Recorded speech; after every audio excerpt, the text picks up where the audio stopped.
Flex Tune allows us to be able to have a little bit more range within our song that we're singing, so we can sing outside of the scale. Let me go ahead and grab a keyboard so I can show you visually. So this particular song here, if you look on Auto-Tune, is in F major, which means an F major, it's all white keys except one flat here, which would be the B flat. That's the only flat that we have in here. Now, the thing about Flex Tune, though, is if it's at 0, we're going to be all within the scale of this song, right? So we're going to have F, G, A, B flat, C, D, E, and back to F.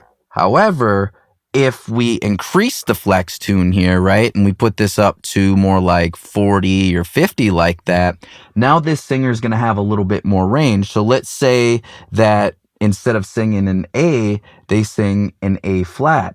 Well, the more we increase Flex Tune, it's going to allow them to be able to do that. If it's at 0, what Flex Tune is going to do is nudge it to the closest note based on the sense that it's at. So if it's a little bit closer to G, it's going to move that down to G. If the A flat that she sung is a little bit more closer to A, then it's going to move that up to A. However, with Flex Tune increase, she could actually sing that. Now, you may ask, why would a singer want to be able to sing outside the key? Well, a lot of times singers may do some stuff to make them sound more musical or more human and sing chromatic notes that are just slightly outside of the scale, or maybe a note that might be able to complement the chord really well, and it may not be in the key, but it really gives it some good tension. That could be a reason. They could also be singing in the style of melisma, where they take one note and make it into a few different notes, like Whitney Houston's "I'll Always Love You." So instead of singing,